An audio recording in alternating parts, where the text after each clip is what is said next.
Olá, boa tarde a você que está conosco, acompanhando aqui pelo site Notícias Agrícolas as informações de mercado, como os preços andaram, evoluíram hoje lá na Bolsa de Chicago.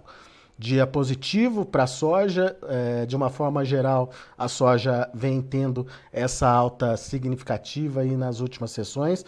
É o quarto pregão consecutivo de elevação de preços e o que a gente quer saber é se existe ainda o potencial de novas altas, quais são os fatores que justificam esse potencial e se essa quebra no Brasil já está precificada ou ainda pode ajudar a mexer com esse mercado. Perguntas para quem entende, vamos lá para Curitiba, no Paraná, onde está Marcos Araújo, analista da Agriinvest. Seja bem-vindo, meu caro, feliz ano novo para você.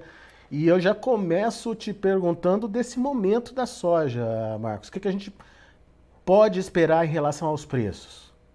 Obrigado, Alexander. Muito boa tarde a todos. Que tenhamos aí um excelente 2022. Infelizmente, aí para o agro, é um ano que a gente vive aí laninha seguido de laninha.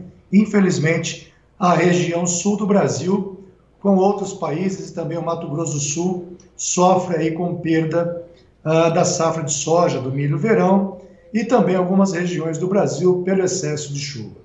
É trabalho da mãe natureza, vivemos do agro, que é uma indústria a céu aberto, e para reforçar essa dificuldade do meio rural, quem está aí nas cidades nos assistindo, também não achar que o agro é pop, só sai na televisão aquela coisa bonitinha, que é essa dificuldade do nosso meio rural. Vamos lá, Alexandre.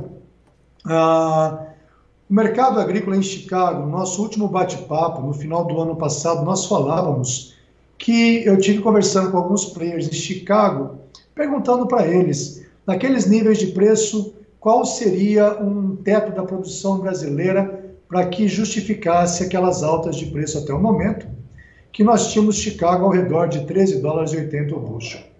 A grosso modo, era um número, uma produção brasileira na ordem de 140 milhões de toneladas. No começo dessa temporada, de acordo com a estimativa, a expectativa da área plantada, o teto de produção no Brasil seria em torno de 150 milhões de toneladas, claro, tudo dentro de uma condição normal climática, o que infelizmente não aconteceu. Agora, recentemente, nós tivemos estimativas privadas na ordem de 134 milhões de toneladas, uma quebra de 16 milhões de toneladas em relação ao teto de produção do Brasil de 150, Alexander. Nós fizemos uma enquete também com alguns clientes e amigos aí nos grupos de WhatsApp, perguntando colocamos números lá de quebra no Brasil, chegamos a uma produção brasileira de 137,5 milhões de toneladas, né? E aí gerou muita discussão também agora, outras empresas falando de até 134 milhões de toneladas. Pois bem, portanto, naquela produção inicial, estimativa de 150 para 140, era uma quebra no Brasil de 10 milhões, para agora 16.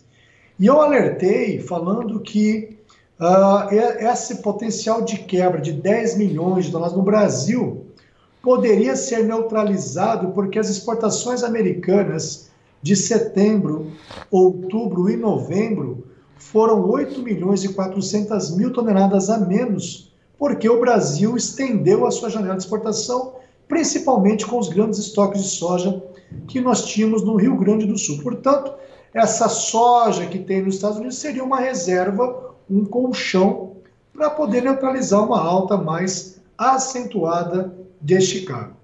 Também é verdade, o Brasil já iniciou a colheita de soja. Agora, a logística americana é revertida para a exportação do milho, e aí entra em cena, apesar que o Brasil colhe aí seus 134 milhões de toneladas, 138, nós temos aí um excedente aí de exportação para atender essa demanda de curto prazo.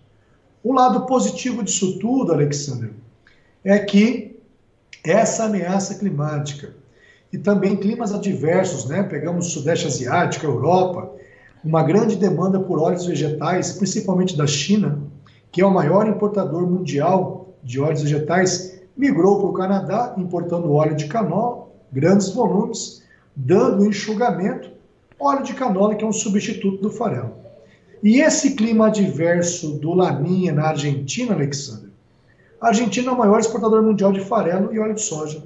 Faz com que os consumidores busquem outros fornecedores de farelo e óleo, automaticamente o Brasil e os Estados Unidos.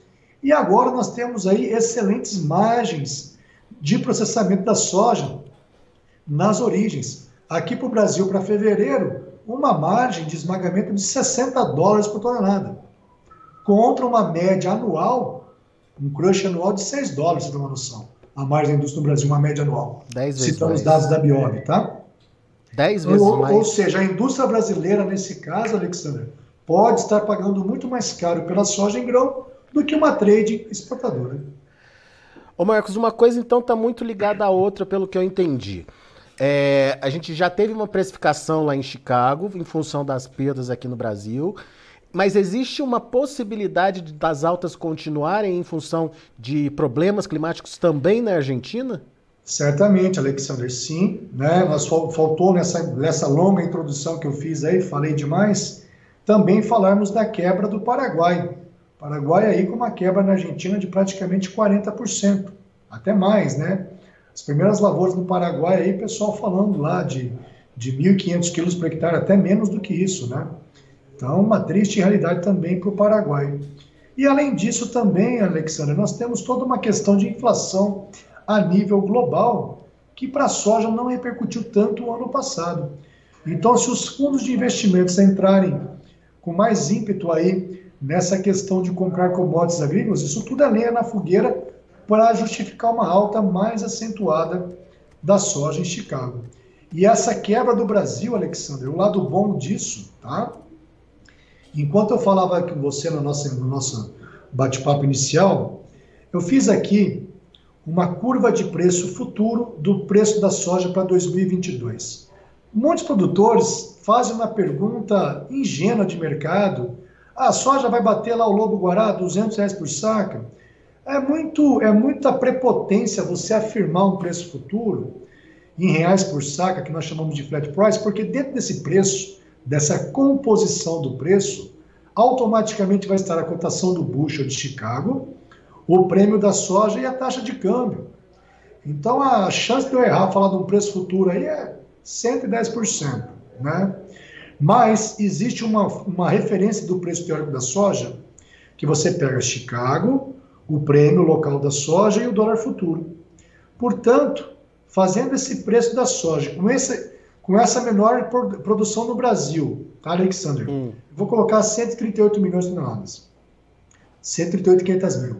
Uma exportação de 90 milhões de toneladas. E um consumo interno próximo a 48 milhões de toneladas e 3 de semente, considerando o estoque inicial e importação, o Brasil, lá em dezembro desse ano, teria apenas 2 milhões de toneladas de soja, Alexandre, tá?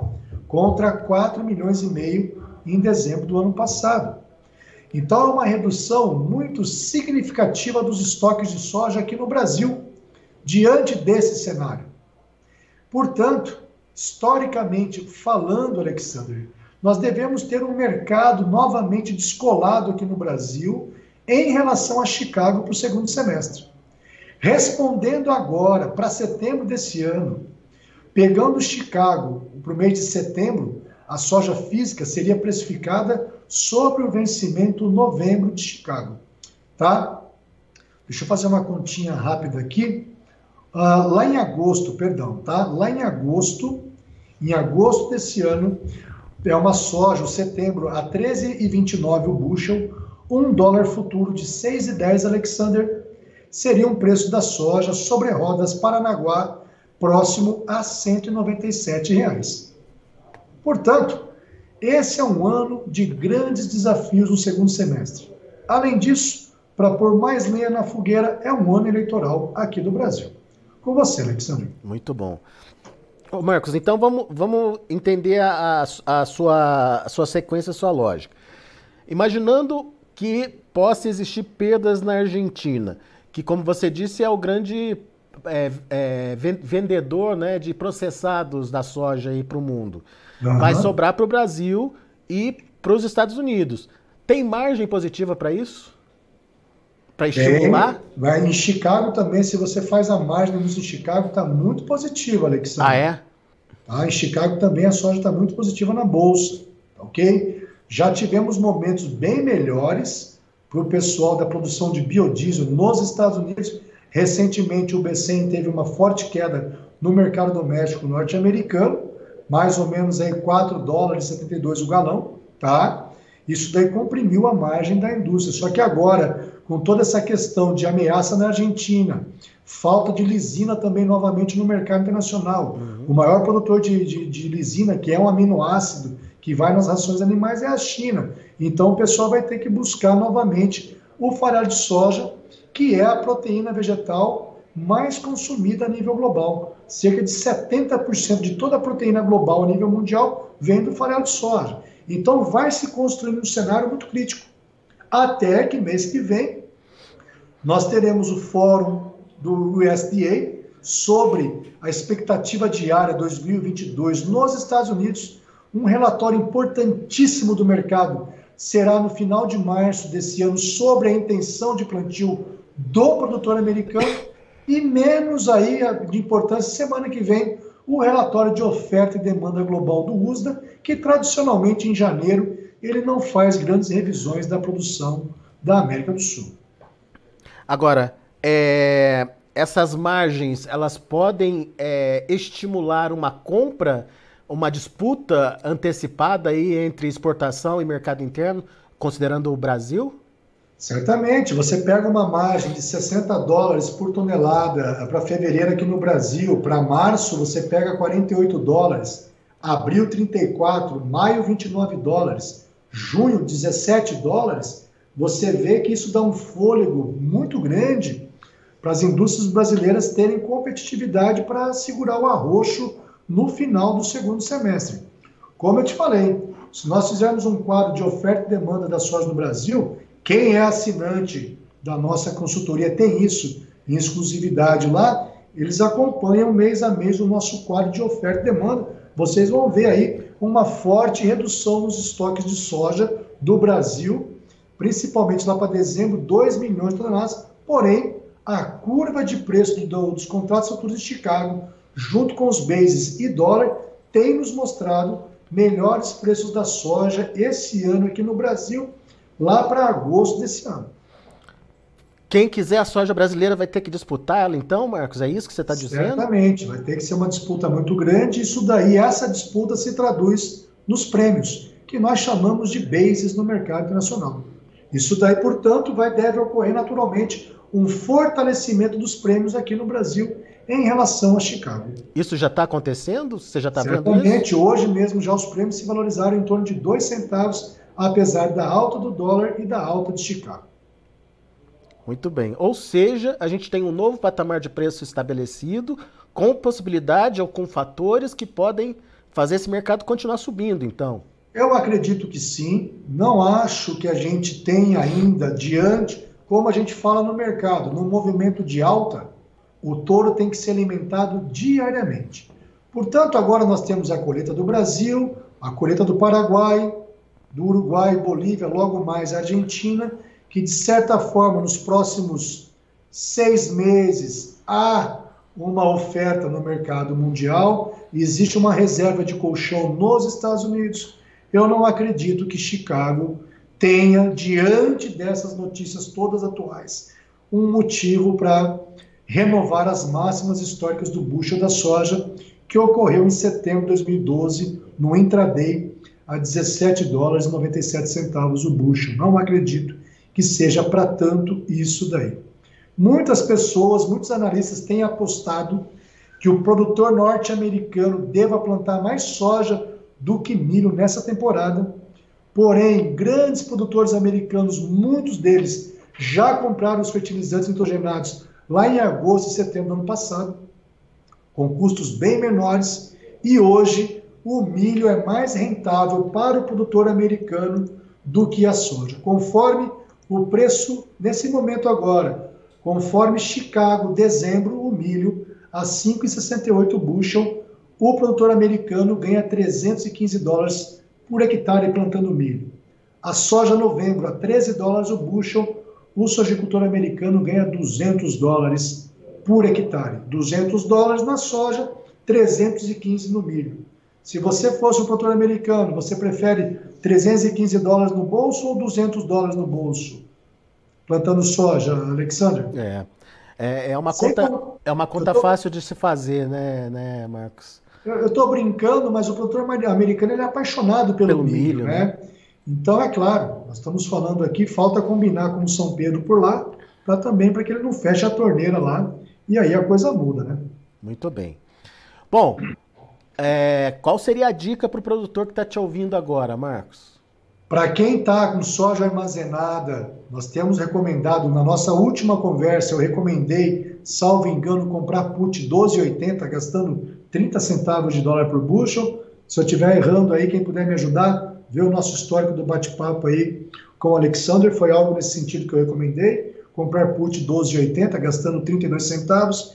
E claro, para quem nos conhece aí, sabe muito bem da nossa política de risco, todas as nossas vendas a termos, nós protegemos ela através de compra de call ou call spread em Chicago. Portanto, nós estaríamos perdendo uma soja que foi fixada com bushel a menor, mas temos call spread protegendo essa nossa venda a termo lá em Chicago. Nesse momento, eu continuo acreditando e recomendando que a melhor ferramenta para o produtor rural é a compra do seguro de baixa, é a compra da put, porque você faz um preço mínimo e não tem a obrigação da entrega física do produto. Portanto, você mata um coelho com duas pauladas. Comprando uma put, você faz um preço mínimo e você está eliminando o risco climático, porque você não tem a obrigação da entrega física da tua soja, do teu milho, quando você compra uma put. E ainda tem a possibilidade de participar do mercado físico quando você tiver com a soja na mão, né?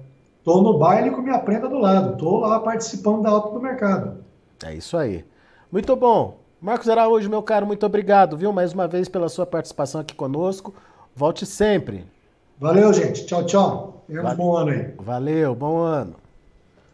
Tá aí Marcos Araújo, Agriinvest, aqui com a gente no Notícias Agrícolas, trazendo informações importantíssimas, com cenários aí muito importantes, principalmente em relação aí à soja mais positiva, a soja podendo ganhar mais números aí, novos patamares de preços.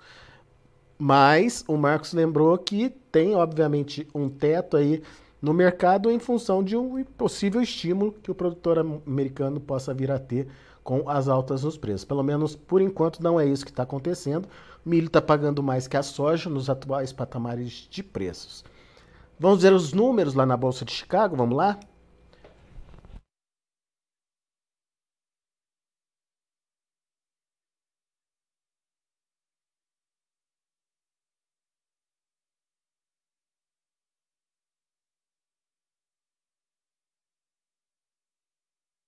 Soja, para janeiro, $13,84 por bushel, 5 pontos mais 75 de alta. Para março, $13,93, alta de 3 pontos mais 25. Para maio, $14,01 por bushel, alta de 3 pontos mais 25. Julho, $14,05 por bushel, 3 pontos mais 25 de elevação. Vamos ver o milho. Milho acabou encerrando no vermelho. Olha aí, o março, $6,02 por bushel, queda de 7 pontos. Maio, $6,03 por bushel, 6,5 de baixa. Julho, $6, queda de 6 pontos mais 25. Setembro, 5,67, queda de 4 pontos e meio. E vamos ver o trigo. Trigo também no vermelho. Março, $7,60, 9,75 de queda. Maio, 7,64, 9,25 de baixa. Julho, $7,60, 6,25 de queda. E o setembro,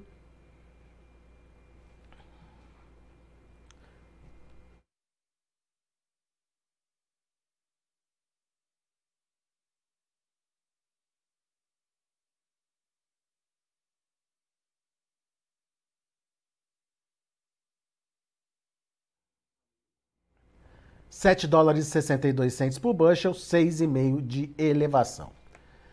Muito bem, estamos terminando então mais um boletim com boas perspectivas para a precificação da soja lá na Bolsa de Chicago. Boas oportunidades para as indústrias brasileiras nesse momento, segundo contas do Marcos Araújo. As indústrias têm margens positivas. Para fevereiro, por exemplo, chega a ser de $60 por tonelada, contra uma média histórica anual de $6, 10 vezes mais aí do que costuma ser a margem quando ela está positiva para a indústria.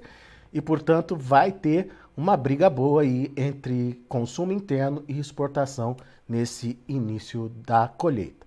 Vamos acompanhar. Se inscreva em nossas mídias sociais, no Facebook Notícias Agrícolas, no Instagram @Notícias Agrícolas e no nosso Twitter @Notiagre. E para não perder nenhum vídeo, não se esqueça de nos acompanhar no YouTube e na Twitch, Notícias Agrícolas Oficial.